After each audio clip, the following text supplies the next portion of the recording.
حضرت علی رضی اللہ تعالیٰ عنہ کی خلافت کے زمانے میں لوگوں نے حضرت علی سے بغاوت کی اور زبردست بغاوت کی، جنگ ہوئی، وہ جنگ میں حضرت علی رضی اللہ عنہ کامیاب رہے، آپ کی فوج کامیاب رہی، بغاوت کرنے والے بھاگے۔ ساتھیوں نے کہا کہ یہ بھاگے جا رہے ہیں، حکم تو یہ ہے کہ اگر بھاگے تو ان کا پیچھا کرو، ان کے جوڑ کاٹو۔ آپ ان کے جوڑ کیوں نہیں کاٹتے؟ ان کے مالوں پر قبضہ کیوں نہیں کرتے؟ علی نے فرمایا کہ یہ کوئی غیر تھوڑے ہی ہیں، یہ تو ہمارے بھائی ہیں۔ اخواننا بغوا علینا، اپنی فوج سے کہا اخواننا بغوا علینا، یہ تو میرے بھائی ہیں، ہاں انہوں نے بغاوت کی، ان کو بغاوت کی سزا ہو گئی، اب یہ بھاگ جانے دو۔ ان کے ساتھ وہ معاملہ نہیں کرنا ہے جو میدان نظم میں دشمنوں کے ساتھ کیا جاتا ہے، کیوں ہمارے بھائی ہیں۔ حضرت علی کی زندگی یہ ہے کہ مخالفت کوئی کرے بھائی تو کیا طریقہ ہے، وہ حضرت علی کی زندگی میں اور عثمان کی زندگی میں۔ حضرت عثمان نے تو صبر کیا، حضرت علی سے طریقہ بھی بتایا، جی ہاں کہ ہمارے مخالف کرتے ہیں شدت، یہاں کہ ہمارے بھائی ہیں، یہ درگزر کریں گے، معاف کریں گے، اخواننا بغوا علینا۔ اس لیے میرے دوستو اختلاف بھی ہوگا، اختلاف کوئی جماعت ہماری تاریخ میں ایسی نہیں بنی ہے کہ جس میں اختلاف نہ ہو۔ صحابہ میں اختلاف تھا، عمر اور ابو بکر میں اختلاف ہوتا تھا، حضرت عمر میں اور عثمان میں اختلاف، لیکن وہ اختلاف کے آداب ہوتے تھے۔ آداب، اختلاف اپنی جگہ پر ہے، ہاں میں ہاں نہیں ملانی ہے، اختلاف رائے کرنی ہے۔ روایتوں میں ہے حضرت عثمان رضی اللہ عنہ جو خلیفہ ہوئے تو خلیفہ حج کا بھی ذمہ دار ہوتا تھا، خلیفہ کی نگرانی حج ہوتا تھا۔ عثمان نے حج کرایا لوگوں کو، اور مینا میں جو نماز پڑھی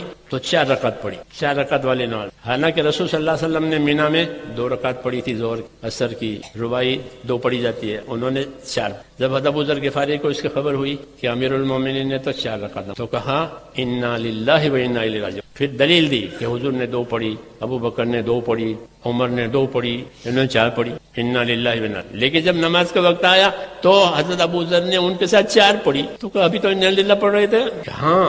تو انہوں نے کیا جواب معلوم ہے؟ فرمایا الخلاف اشد، مخالفت کرنا یہ سخت چیز ہے، اختلاف کرنا جائز ہے۔ تو میں نے اختلاف تو کر دیا کہ یہ صحیح نہیں ہوا ہے، سنت یہ تھی 2۔ حضرت عثمان نے پھر 4 کو پڑھی، اس کی وجہ دوسری تھی۔ تو ایک ہوتا ہے میرے دوستو اختلاف، ایک ہوتی ہے مخالفت، دونوں میں فرق ہے۔ مخالفت تو سخت چیز ہے، وہ تو دین کو پارا پارا کرے گی۔ ان حضرات میں اختلاف ہوتا تھا، روایتوں میں ہے کہ جب حضرت علی رضی اللہ تعالیٰ عنہ کے ساتھ جنگ ہو رہی تھی، ادھر حضرت معاویہ کی فوج ہے، ادھر علی کی فوج ہے، حضرت ابو ہریرہ رضی اللہ عنہ حضرت علی کی فوج میں ہے۔ لیکن جب کھانے کا وقت ہوتا تھا تو امیر معاویہ کی فوج میں چلے جاتے تھے کھانے کے، تو لوگوں نے کہا آپ تو اس فوج میں ہیں، حالانکہ فوج کے قانون تو بہت سخت ہوتے ہیں، کیا آپ تو حضرت علی کے ساتھ ہیں ان کی فوج میں؟ کہ ہاں حضرت علی حق پر ہے اس لیے میں ان کے ساتھ ہوں، وہ کھانا ان کا اچھا ہوتا ہے اس لیے وہاں کھاؤں گا۔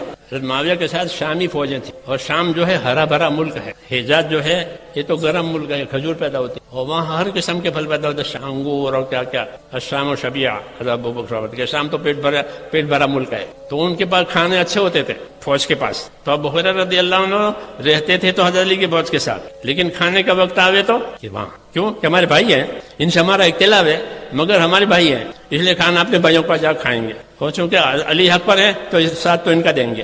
ایسی کوئی مثال ہے؟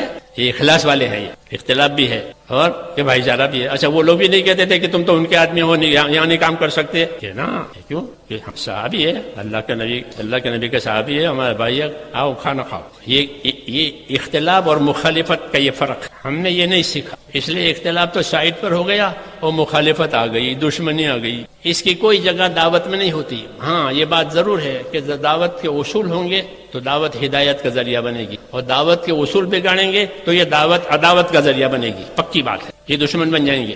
دعوت عداوت، جی ہاں، جیسے آگ ہے کہ آگ سے کھانا پکاؤ تو نعمت ہے، وہ کوئی غلط استعمال کرو تو پھر وہ آگ جان لے گی۔ دعوت میں طاقت ہے، اس لیے نبیوں نے دعوت دی ہے، صحابہ نے دعوت دی ہے، اور ان دعوت میں ان تینوں چیزوں کو انہیں جمع کیا ہے، صحیح یقین، صحیح عمل، صحیح اخلاق۔ ومن احسن قولا ممن دعا الى الله وعمل صالحا وقال انني من المسلمين، اس میں یہ تینوں چیزیں کہ اللہ کا یقین اور اللہ کے پسندیدہ عمل، واننی من المسلمین، میں بھی ایک مسلمان، تواضع ہے، اخلاق ہے۔ علماء نے لکھا ہے کہ اس آیت میں یہ تینوں چیزیں آ گئی جو دعوت کے لیے ضروری ہے، کہ ایمان بھی آوے، اعمال بھی آوے، اخلاق بھی آوے۔ بھائی میرا بھائی ہے، میں اس کا بھائی ہوں، جس کا مجھ پر حق ہے۔ یہ صحابہ کی مثالیں ہیں، یہ اختلاف بھی کیا ہے اور سخت اختلاف۔ بعد مرتبہ عمر اور عثمان رضی اللہ عنہ میں رائے میں، مجلس میں اتنا زبردست اختلاف ہوتا تھا اور اتنی بات میں گرما گرمی ہوتی تھی کہ لوگ ایسا سمجھتے تھے کہ اب آئندہ یہ بات بھی نہیں کریں گے ایک دوسرے، پھر کچھ نہیں، جیسے تھے ویسے کے ویسے. کیوں کہ دلوں میں بات نہیں ہے, دل صاف ہے.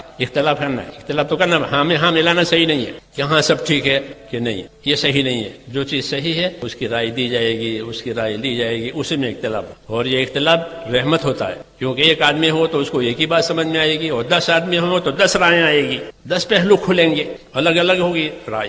اس لیے مشورے کی سنت کو جاری کیا ہے حضور صلی اللہ علیہ وسلم. یہ مشورے کی سنت کی وجہ سے رائیں تو مختلف ہوگی, لیکن مختلف صلاحیتیں کام کرے گی. کوئی نرم ہے, کوئی گرم ہے, کوئی محنتی ہے, کوئی خدمت کرنے والا ہے, کوئی ذکر کرنے والا ہے, کوئی عبادت کرنے والا ہے, کوئی مال زیادہ خرچ کرنے والا ہے. مختلف ہوتے ہیں. ان سب کو جمع کیا ہے تاکہ سب کی صلاحیتیں حق پر لگے. اس لیے اس سنت کو جاری کیا ہے, مشوروں کی سنت کو. مشورہ کرو, مشورے سے کام کرو. حضرت علی نے پوچھا, یا رسول اللہ, آپ کی وفات کے بعد بھی تو مسائل پیش آئیں گے, ابھی تو آپ موجود ہیں, کوئی مسئلہ آیا تو آپ کے سامنے رکھ دیا, آپ کے بعد بھی مسائل پیش آئیں گے.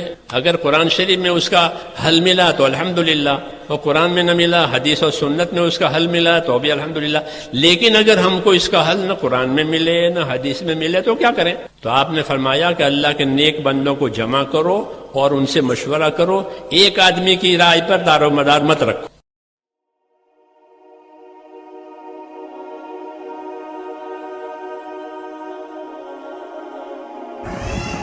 آج امت میں اختلاف کی وجہ کیا ہے؟ یہ سوال آج ہر فکر مند مسلمان کے دل میں موجود ہے.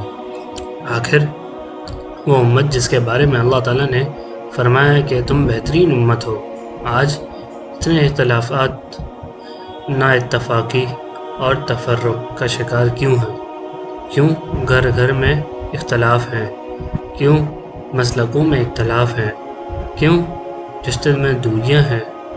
کیوں دل جڑنے کے بجائے ٹوٹ رہے ہیں؟ اس سوال کا جواب ہمیں قرآن, سنت اور بزرگوں کی تعلیمات کی روشنی میں تلاش کرنا ہوگا. اختلاف ہمیشہ برا نہیں ہوتا. سب سے پہلے ایک بات سمجھ لیجئے, ہر اختلاف برا نہیں ہوتا. صحابہ کرام رضی اللہ عنہ کے درمیان بھی کچھ فقہی اور اجتہادی اختلافات موجود تھے, لیکن ان کے دل ایک تھے, محبت ایک تھی, مقصد ایک تھا.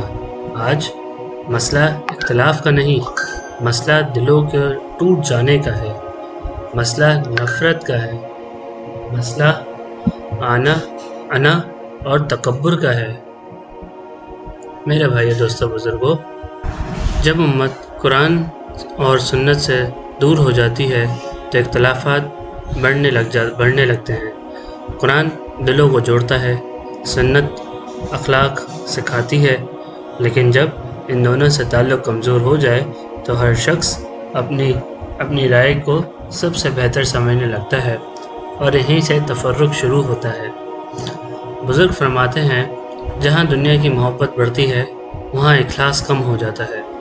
آج کئی اختلافات کی بنیاد دین نہیں دنیا ہے. مقام کی خواہش, شہرت کی خواہش, منصب کی خواہش. جب نفس اور دنیا مقصد بن جائے تو اختلاف پیدا ہوتا ہے. تیسری وجہ ہے تکبر اور انا. آج بہت سے جھگڑے اس لیے پیدا ہوتے ہیں کیونکہ ہر شخص چاہتا ہے بس میری بات مانی جائے, بس میری رائے صحیح ہے. تکبر شیطان کی سب سے پہلی بیماری تھی, اور آج بھی یہی بیماری لوگوں کو ایک دوسرے سے دور کر رہی ہے. جو اللہ کے لیے جھک جاتا ہے, اللہ اسے لوگوں کے دل میں اس کے دل میں مقبول بنا دیتے ہیں, لوگوں کے دل میں مقبول بنا دیتے ہیں. چوتھی وجہ ہے اخلاق کی کمی. رسول اللہ صلی اللہ علیہ وسلم نے دین کے ساتھ اخلاق کی بھی تعلیم دی. آج کئی لوگ علم تو حاصل کر لیتے ہیں لیکن اخلاق بھول جاتے ہیں, اختلاف کو دشمنی بنا دیتے ہیں, مخالف رائے کو برداشت نہیں کرتے. اگر اخلاق واپس آ جائیں تو بہت سے اختلاف ختم ہو سکتے ہیں. پانچویں وجہ ہے دعا اور اللہ سے تعلق کی کمی. جب اللہ سے تعلق کمزور ہو جائے تو دل سخت ہو جاتے ہیں, اور جب دل سخت ہو جائیں تو پھر چھوٹی چھوٹی باتیں بھی جھگڑے کا سبب بن جاتی ہیں. جب لوگ اللہ کو یاد رکھتے ہیں ان کے دل نرم رہتے ہیں, اور نرم دل لوگوں کو جوڑنے کا سبب بنتے ہیں۔ میرے بھائی دوستوں بزرگوں، صحابہ کرام رضی اللہ عنہ کے درمیان رائے کا اختلاف ہوتا تھا، لیکن دلوں میں محبت رہتی تھی۔ کسی نے کسی کی نیت پر حملہ نہیں کیا، کسی نے کسی کو ذلیل نہیں کیا۔ آج ہمیں ان کے طریقے سیکھنا ہوگا۔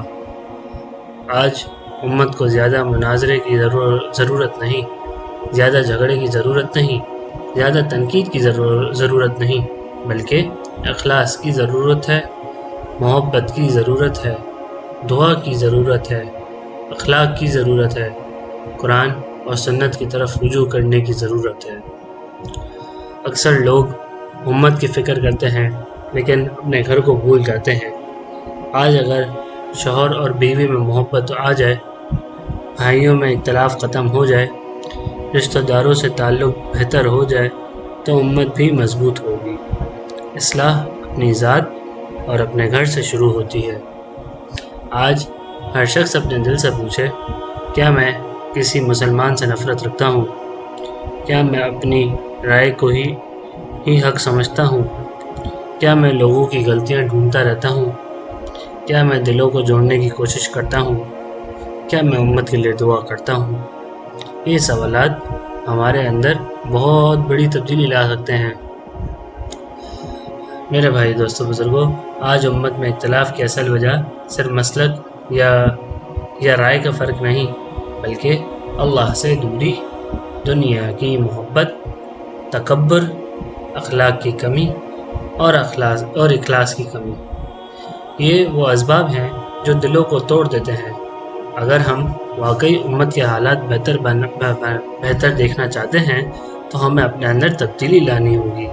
یاد رکھیے، جب دل اللہ کے لیے جڑتے ہیں تو چھوٹے اختلاف نقصان نہیں دیتے، اور جب دل ٹوٹ جاتے ہیں تو چھوٹی باتیں بھی بڑے فتنے بن جاتی ہیں۔ اس لیے ہمیں جوڑنے والا بننا ہے، توڑنے والا نہیں۔ محبت پھیلانی ہے، نفرت نہیں۔ دعا کرنی ہے، بدعا نہیں، اور امت کی اصلاح کی فکر کرتی رہنی ہے۔ آخری میں بس یہی دعا ہے کہ یا اللہ ہمارے دلوں کو جوڑ دے، ہمارے درمیان محبت پیدا فرما، ہمارے اختلافات کو ختم فرما، ہمیں اخلاص، اخلاق اور صبر عطا فرما، ہمیں قرآن اور سنت پر چلنے کی توفیق عطا فرما، اور پوری امت مسلمہ کو اتحاد اور کامیابی نصیب فرما۔ آمین یا رب العالمین۔ مزید اسلامی اور اصلاحی بیانات کے لیے ایمانی بیانات کو فالو کریں، لائک کریں، سبسکرائب کریں۔ جزاکم اللہ خیرا۔